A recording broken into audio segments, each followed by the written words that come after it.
Millennium personalities में आपका स्वागत है। हम उन भाग्यशाली लोगों में से एक हैं जिनका 3 सदियों से नाता है। एक सदी वो जो हमारे बड़े बूढ़ों ने हमें एक शानदार विरासत के रूप में सौंपी। दूसरी सदी वो जिसमें हम पैदा हुए, पले बढ़े। और तीसरी सदी ये जिसमें हम ये कार्यक्रम लेकर आपके सम्मुख प्रस्तुत हुए हैं। हमारा गौरवशाली अतीत हमारे शानदार भविष्य का संपोषक है। हमारी मिट्टी में जन्मे वो लोग जो अलग अलग क्षेत्रों में हमारे लिए आज भी प्रेरणा का काम कर रहे हैं, ऐसे लोगों के समूचे जीवन वृत्त पर आधारित यह कार्यक्रम हमारा आप लोगों के लिए एक विनम्र प्रयास है।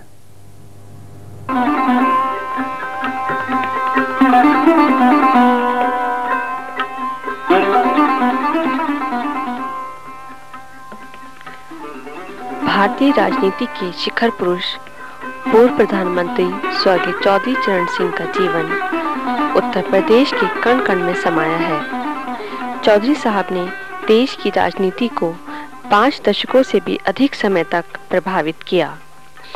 उनके जुझारू व्यक्तित्व व गतिशील नेतृत्व ने राजनीति को एक नई दिशा दी।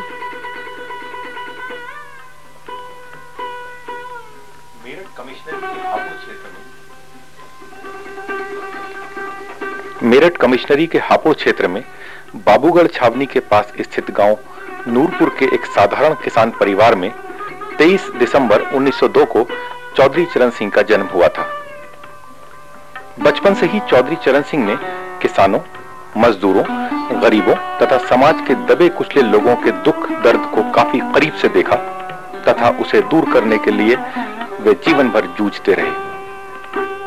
चौधरी चरण सिंह की प्राथमिक शिक्षा गांव नूरपुर व हापुड़ में हुई। सन 1925 में उन्होंने मेरठ कॉलेज मेरठ से एमए उत्तीर्ण किया तथा वकालत करने लगे। नई शताब्दी के आने पर मैं सभी लोगों को नए वर्ष, नई सदी, नया सहस्त्राब्दी के लिए जो है मैं बधाई देता हूं। इस अवसर पर एक नया प्रयास, नवीन प्रयास, एक नई खोज जो है हम आप सभी लोगों के सामने लेकर आए हैं। श्री पीके आर्या हमारे जो युवा पत्रकार हैं, उनकी पूरी टीम, इन्होंने मिलेनियम पर्सनैलिटी के नाम से कार्यक्रम एक प्रोड्यूस किया है, जिसमें मेरठ व मेरठ के आसपास जन्मे हमारे जो सितारे हैं, हमारे जो महानुभाव हैं, हमारे जो महान व्यक्ति हैं, उनका जीवन दर्पण जो है आपके सामने वो लाने का प्रयास करेंगे। मैं उनको बधाई दूंगा कि वो इस कार्य में सफल हो, आगे बढ़े और जो हमारा इतिहास है उसके हर पन्ने को बहुत साफ रूप से आपके सामने लाने में वो सफल हो, ये मेरी निश्चित कामना है। युवक चौधरी चरण सिंह में देशभक्ति की भावना हिलोरे मार रही थी। वकालत से उनका मन ऊबने लगा। इसी बीच राष्ट्रपिता महात्मा गांधी मेरठ आए।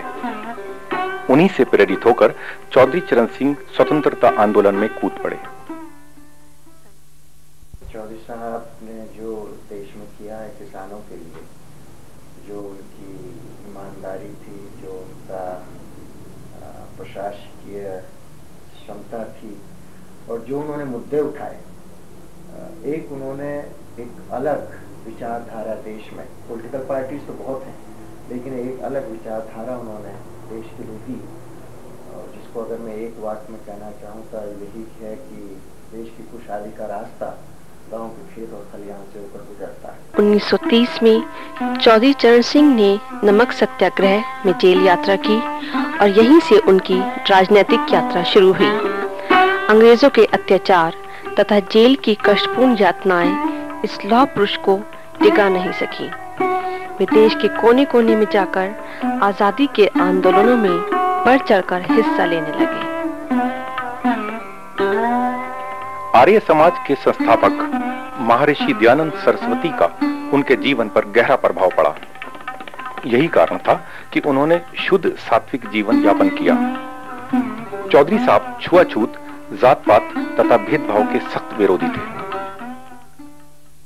मुझे बहुत गर्व महसूस होता है कि मैंने ऐसे घर में जन्म लिया, मैंने ऐसे व्यक्ति को देखा जो कि मैं सिर्फ पुत्री होने के नाते नहीं, जो मैं ये खुद अनुभव करती हूँ कि वैसा इंसान पृथ्वी पर बहुत कम है।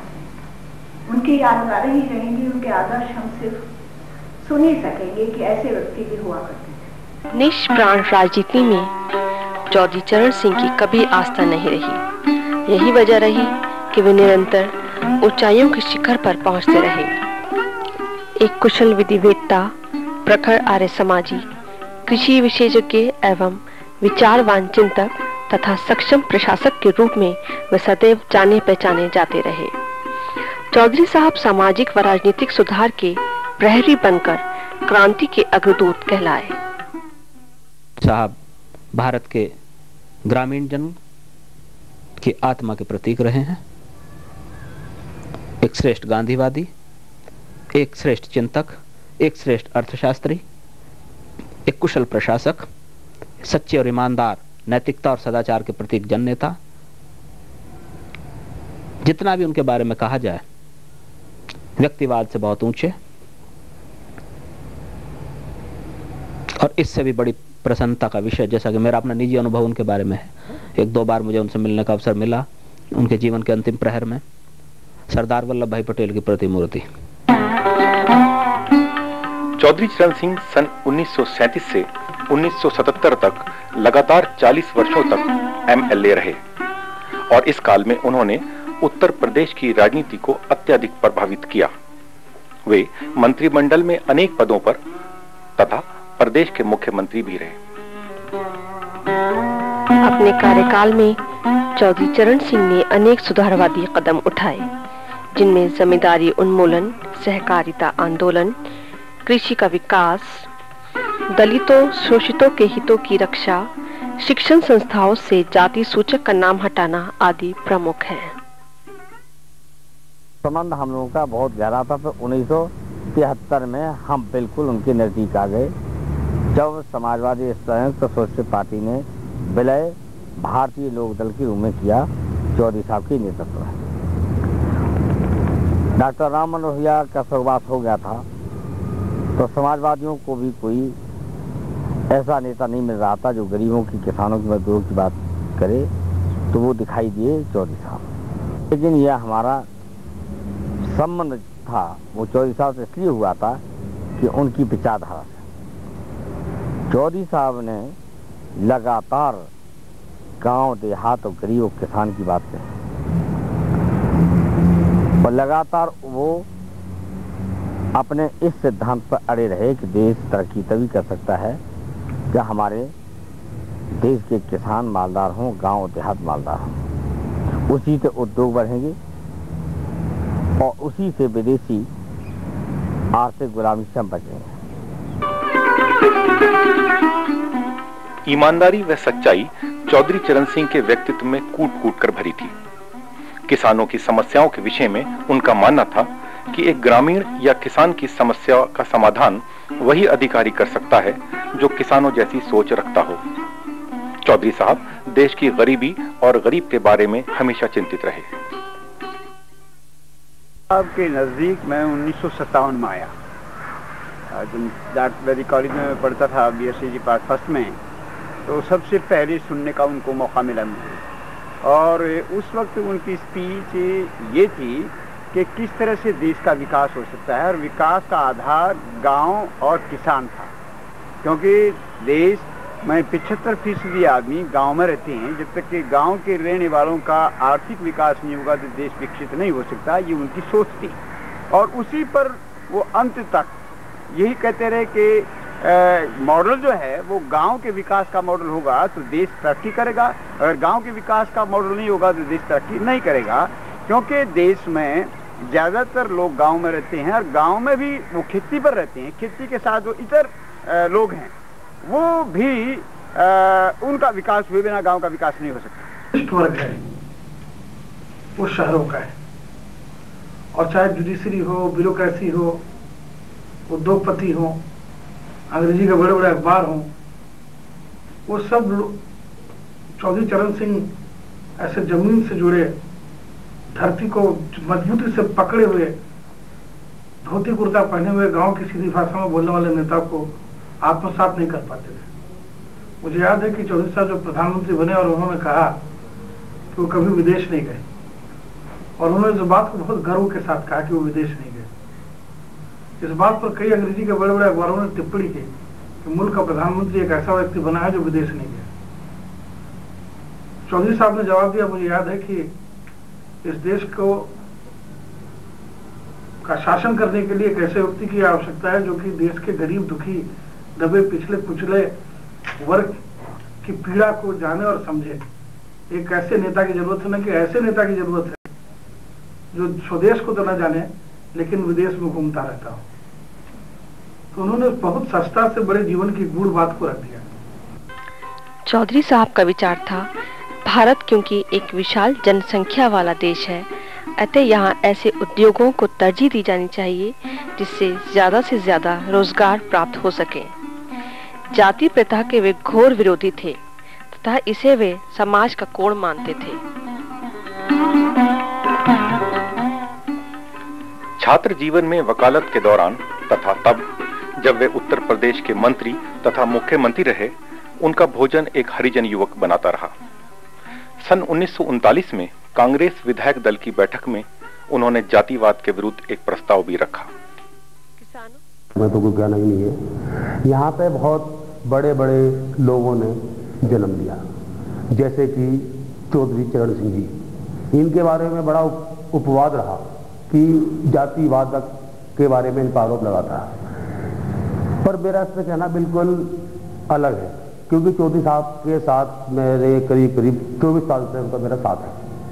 1977 में मुझे अपने होम डिस्ट्रिक्ट का प्रेसिडेंट बनाया उन्होंने। मैं जैन था तो सब जाट थे, जो उन पर बार बार आरोप लगाए जा रहे हैं। दूसरा चौधरी साहब के बारे में मुझे कहते हुए फक्र हो रहा है, वो जातिवाद के बहुत ज्यादा खिलाफ थे। उनके घर पर खाना बनाने वाला जो था दलित समाज का आदमी था। मीडिया के जरिए मैं यही कहना चाहूँगा कि सन 47 से लेके आज तक, आज़ादी को इतने वर्ष हो गए, दलित समाज के लोग आज भी आज़ाद नहीं हैं। हम उनकी आज़ादी चाहते हैं, शैक्षिक आज़ादी, और जो ज़मीन हम लोगों के पास है, चाहे वो सरकार की दी हुई हो, चाहे वो हमारी व्यक्तिगत हो, हम उस पर आराम से रह सकें, आराम से उसको इस्तेमाल कर सकें, ये चाहते हैं। ये अब तक किसी सरकार ने नहीं कहा, चाहे वो सरकार प्रदेश में रही हो कल्याण सिंह की, चाहे मुलायम सिंह की, चाहे मायावती की, चाहे नरेंद्र तिवारी या किसी की भी सरकार रही हो। थोड़ा बहुत जो कुछ किया है हमारे लिए वो चौधरी चरण सिंह ने किया है, भले हमारे समाज के लोग इस बात को माने या न माने।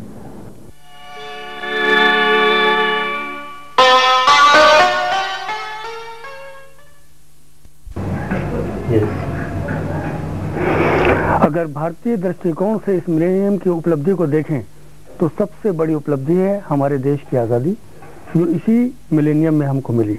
और जब हम अपने देश की आज़ादी की बात करते हैं तो मेरठ को हम भूल नहीं सकते, जहां से स्वतंत्रता आंदोलन की शुरुआत हुई थी। इसलिए मैं ये कह सकता हूं कि पीके आर्या और उनकी टीम जो प्रयास कर रही है मेरठ मंडल के सभी मिलेनियम पर्सनालिटीज को सामने लाकर, तो ये एक बहुत बड़ा काम है और न्याय है इस मिलेनियम की पर्सनालिटीज के विषय में कि उनको सामने लाया जाए।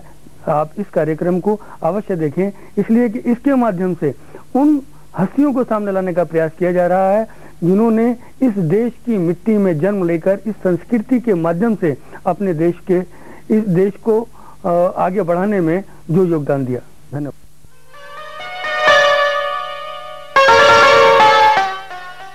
मसीहा बनकर उनकी दीन दशा सुधारने का बीड़ा चौधरी साहब जीवन भर उठाए रहे। सन 1977 में उत्तर प्रदेश की राजनीति छोड़कर वे संसद सदस्य बने तथा मोरारजी देसाई के मंत्रिमंडल में गृह मंत्री, उप प्रधानमंत्री तथा वित्त मंत्री रहे। सन 1979 में वे भारत के प्रधानमंत्री बने। कम समय में ही उन्होंने अपनी एक अलग पहचान बनाई। जब सोशलिस्ट पार्टी जब टूट गया और उसके बाद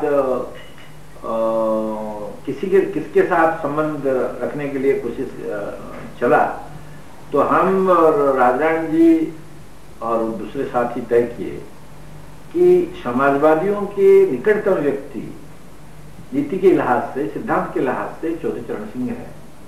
इसलिए उनके साथ इमरजेंसी के पहले हम लोग मिलकर के पार्टी बनाए। पहला तो उनके बारे में मेरा यह कहना है कि वो राष्ट्रीय आंदोलन में जो हम जो पार्टी बनाए, जो जिंदा थे, उसमें से सबसे जब सबको देखा जाए, हमको लगता है कि तुलनात्मक रूप से चौधरी चरण सिंह सबसे ईमानदार राजनेता थे।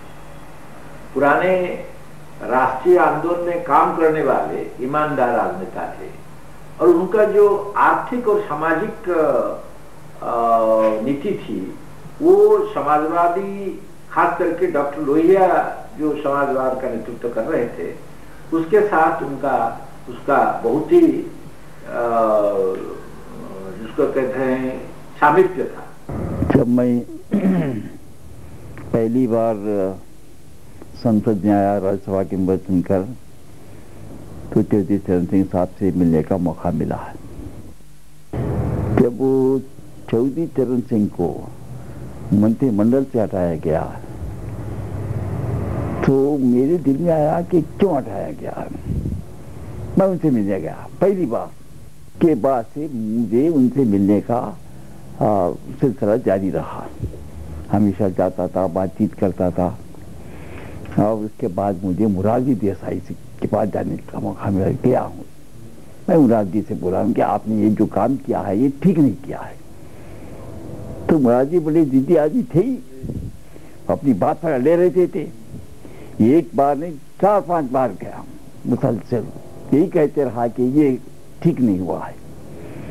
तो वो कुछ ना कुछ अपनी बात कहते रहे। उसके बाद फिर चरण सिंह ने बहुत बड़ा सम्मेलन किया किसानों का, यहाँ इंडिया गेट पर बहुत बड़ा सम्मेलन किया। लाखों की तादाद में किसान आए, देश भर के लोग, उसमें मैं भी शरीक था। उसके बाद मोरारजी देसाई के मन में परिवर्तन आया और चरण सिंह को मंत्रिमंडल में ले लिए। तीक्ष्ण स्मरण शक्ति वाले चौधरी साहब अनुशासन प्रिय थे तथा इसके लिए वे कठोर से कठोर निर्णय लेने में भी पीछे नहीं हटते थे। एक बार उत्तर प्रदेश के मुख्यमंत्री पद पर रहते हुए जब लेखपालों ने हड़ताल कर दी तथा अपने अपने इस्तीफे सौंप दिए, तब चौधरी साहब ने बिना विचलित हुए उन्हें मंजूर कर लिया। चौधरी चरण सिंह को माना है। मुझे सौभाग्य मिला है कि मुझे वकालत के पेशे में आने के बाद काफ़ी समय तक उनका सानिध्य मिला और उनके मैं काफ़ी नज़दीक रहा। उनसे मैंने काफ़ी प्यार पाया, उनकी जीवन शैली को मैंने देखा और जितनी व्यवहार कुशलता, सही को सही गलत को गलत कहने की जो उनकी आदत थी वो शायद ही किसी को मिल सके।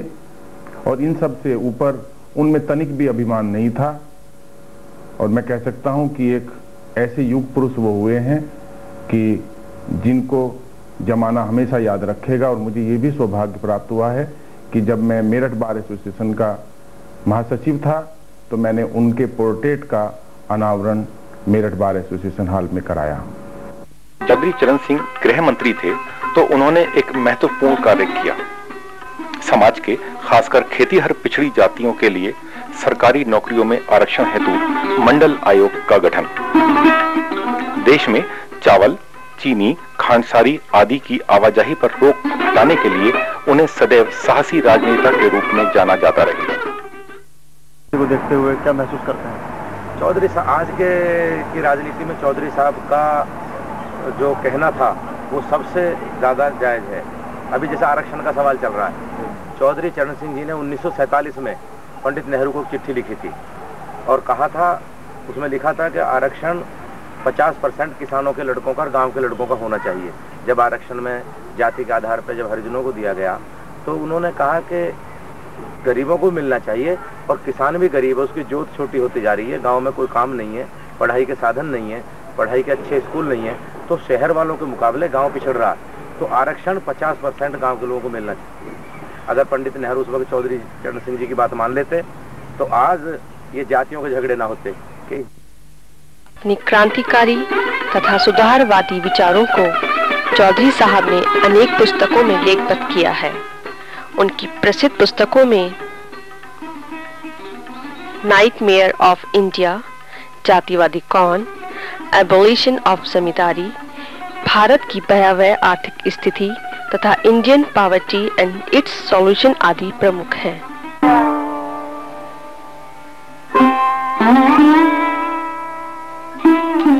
29 मई 1987 को चौधरी चरण सिंह हमारे बीच नहीं रहे।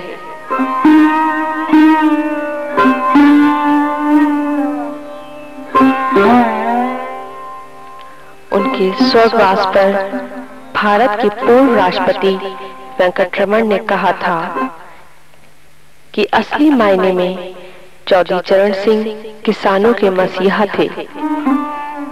उस महामानव के प्रति ये राष्ट्र ऋणी रहेगा। हम उनके आदर्शों को नमन करते हैं। इस कार्यक्रम की जितनी भी खूबियां हैं वो उन लोगों की मेहनत का नतीजा है जो अलग अलग मोर्चों पर हमसे जुड़े हैं, और जितनी भी खामियां हैं वो मेरी अपनी हैं। मैं उम्मीद करता हूं कि उसके लिए आप हमें क्षमा करेंगे। आपके अमूल्य सुझावों व मार्गदर्शन की हमें प्रतीक्षा रहेगी। हम फिर मिलेंगे एक नए व्यक्तित्व के साथ। नमस्कार।